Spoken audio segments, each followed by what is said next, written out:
एक कदम ईश्वर की ओर।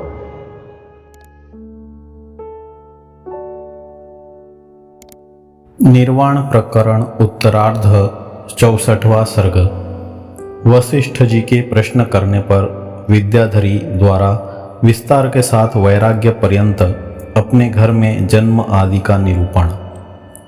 प्रासंगिक विषय का निरूपण कर अब महाराज वशिष्ठ जी प्रस्तुत कथा का अवशिष्ट भाग कहते हैं। महाराज वशिष्ठ जी ने कहा, भद्र, तदनंतर उस ललित ललना को देखकर मैंने कौतुक से उससे पूछा।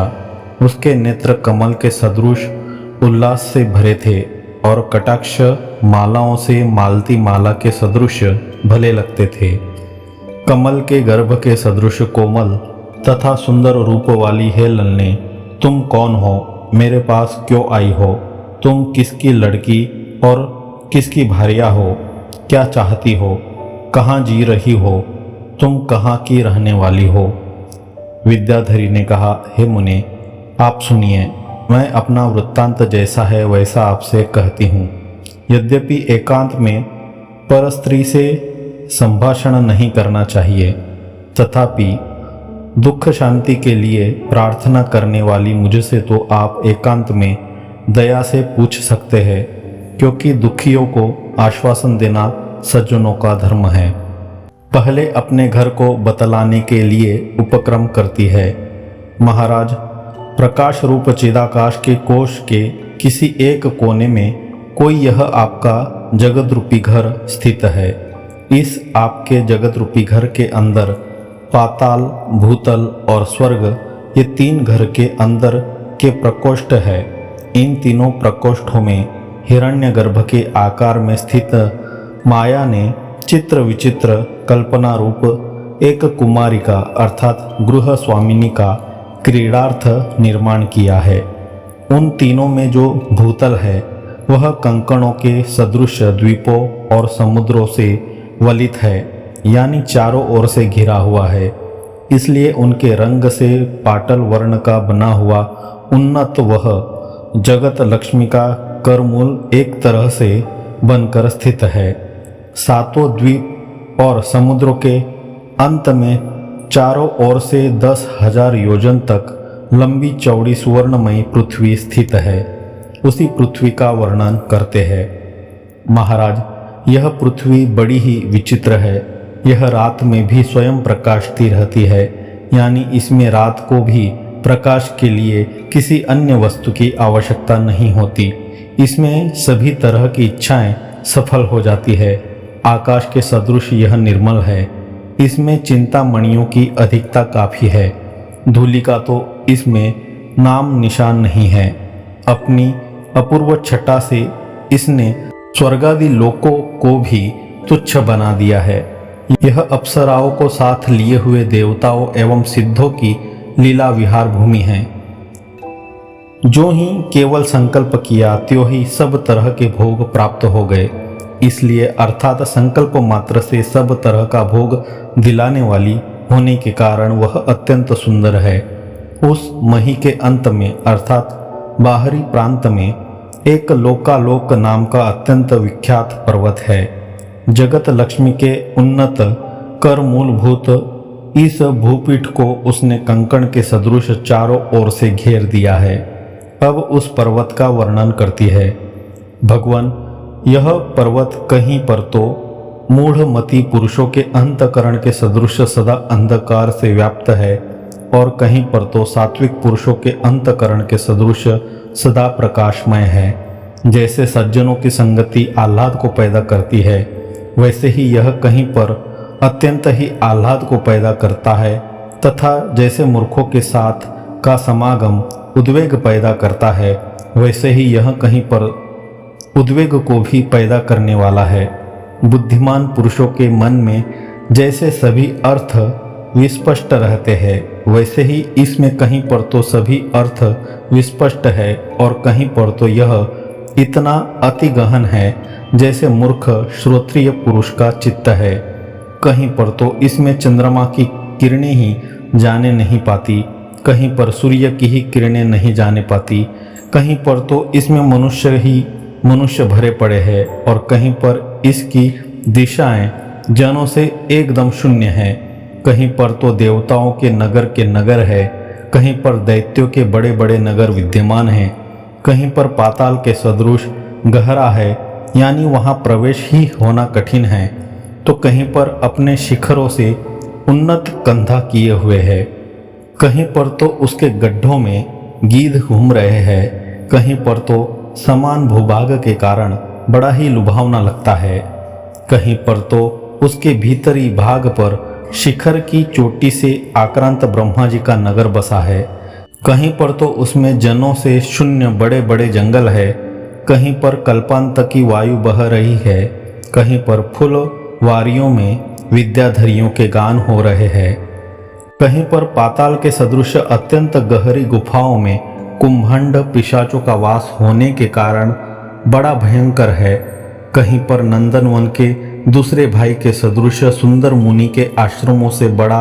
लुभावना लगता है, कहीं पर निरंतर ही स्थित रहने वाले मत वालों की नाई गर्जन में निरत मेघ मंडल है, तो कहीं पर मेघों का दर्शन ही दुर्लभ है, कहीं पर उसकी सीमा के समीपस्थ मंडल भीतरी गृह छिद्र के कारण अति गहन है, कहीं पर जनपद के विक्षुब्ध हो जाने के कारण विचलित हुए मनुष्यों आदि के प्रहारों से राक्षस पिशाच आदि का निवास अर्थात पिप्पल आदि उच्छिन्न हो गया है, और कहीं पर रहने वाले मनुष्यों की सज्जनता के कारण उसने स्वर्ग पर भी विजय पाली है, कहीं पर तो निरंतर बह रही वायुओं के द्वारा ही स्थावर और जंगम भूत उत्पन्न ही नहीं हुए हैं, तो कहीं पर विषादी रोगों के न रहने के कारण सर्व विनाश से निर्मुक्त स्थावर जंगम भूत स्थिर है, कहीं पर मरुस्थली के बड़े बड़े झंझावातों के द्वारा उत्पन्न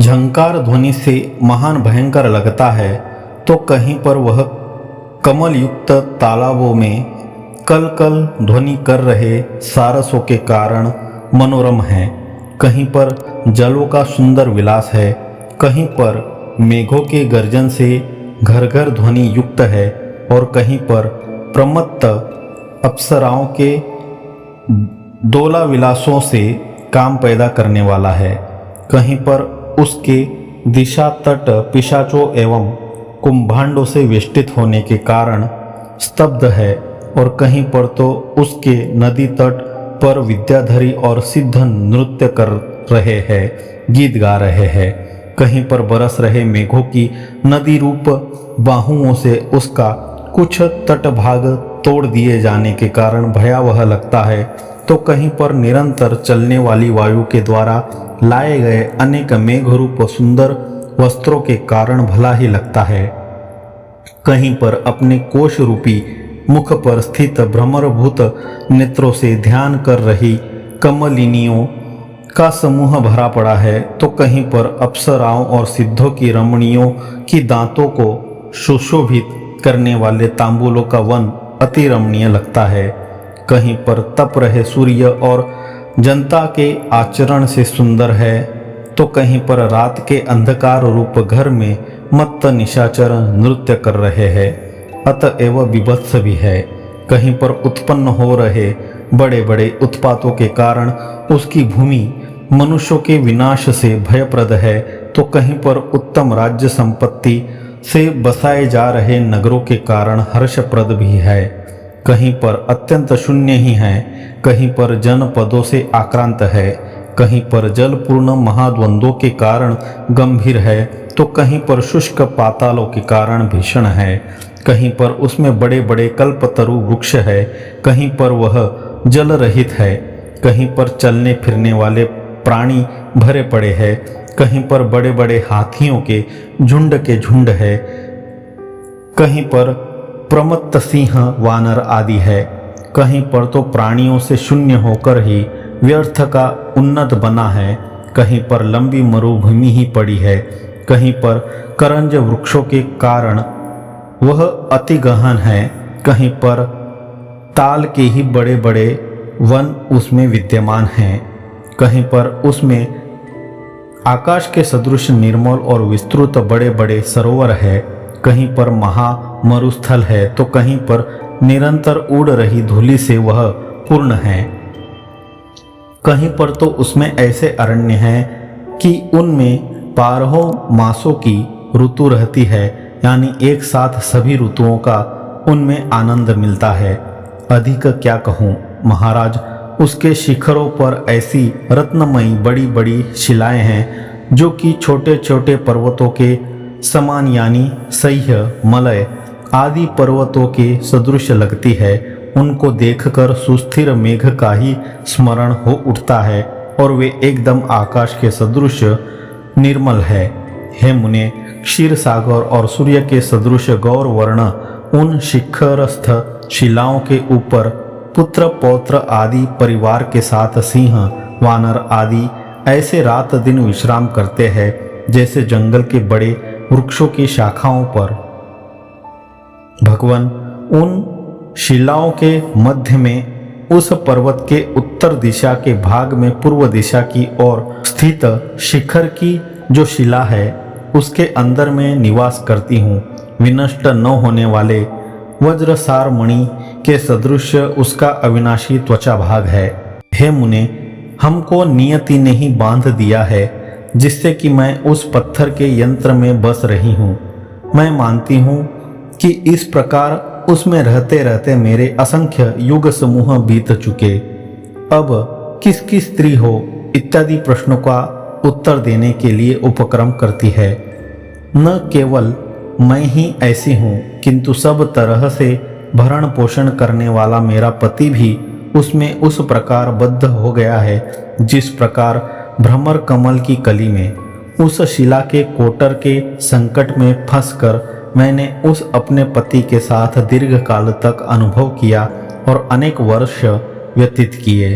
आज भी हम दोनों अपने एकमात्र काम रूप दोष से मोक्ष प्राप्त नहीं कर रहे हैं और उसी तरह एक दूसरे में सरसता बांधे हुए दीर्घ काल से बस रहे हैं।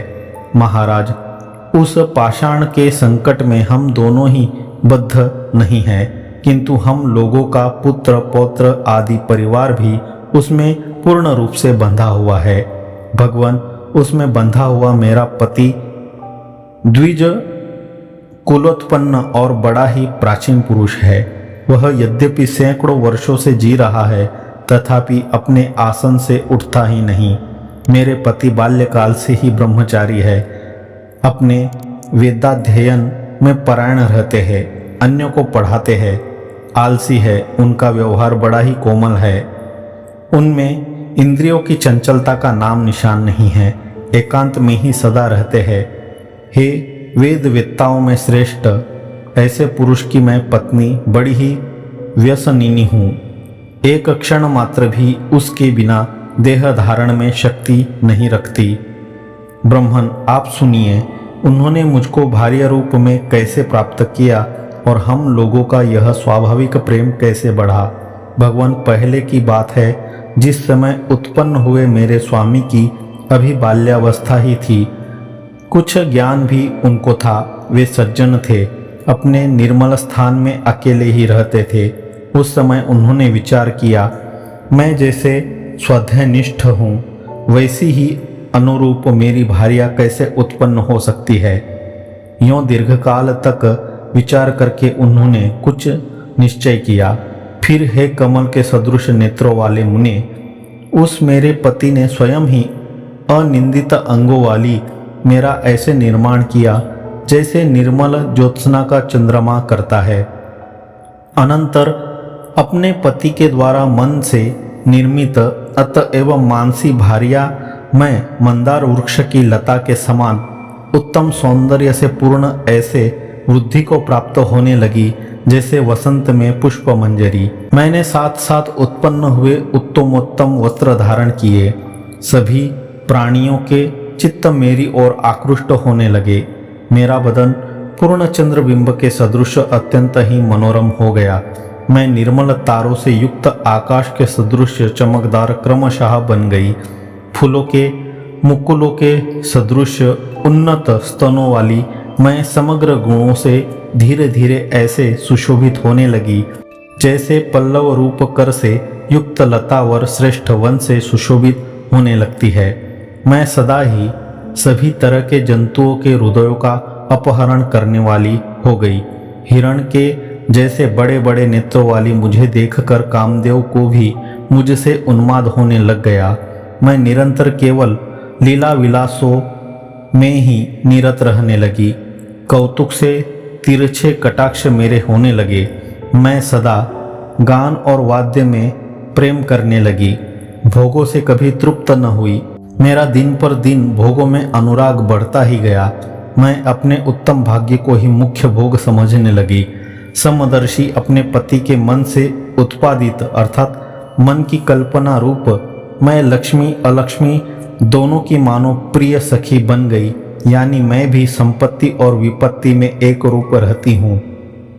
प्रिय मुने, मैं केवल अपने ब्राह्मण पति के घर को ही धारण नहीं करती, परंतु पति के मनोमय रूप मैं उनके मन से कल्पित समस्त त्रिलोकी को धारण करती हूँ।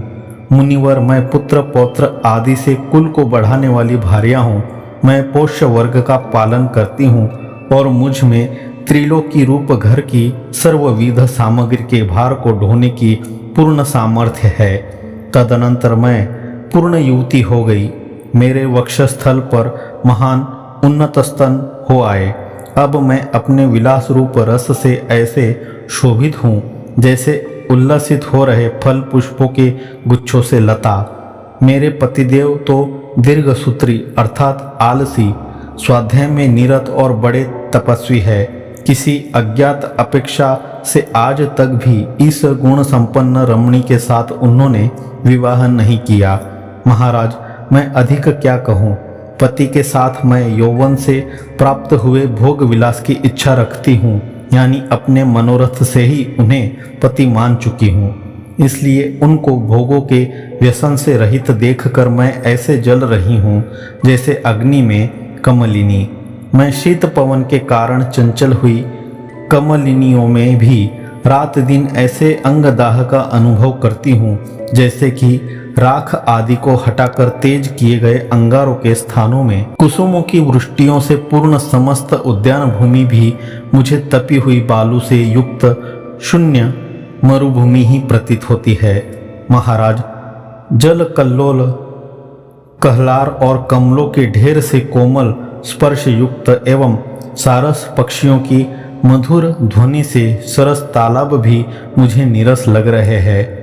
मेरे शरीर के दाह की शांति के लिए सखियां मुझे पुष्कर मंदार कुई आदि फूलों की शैया पर सुला देती है, परंतु मैं इस पर भी खूब दाह का अनुभव करती हूँ। जिस तरह कांटों पर लुढ़कती हुई रमणी कुई नीलरक्त कहुलार कदली आदि की शैयाएं मेरे अंग के स्पर्श मात्र से जनित ताप से गर्मी से पहले तो सूख जाती है, फिर मरमर होकर भस्म हो जाती है।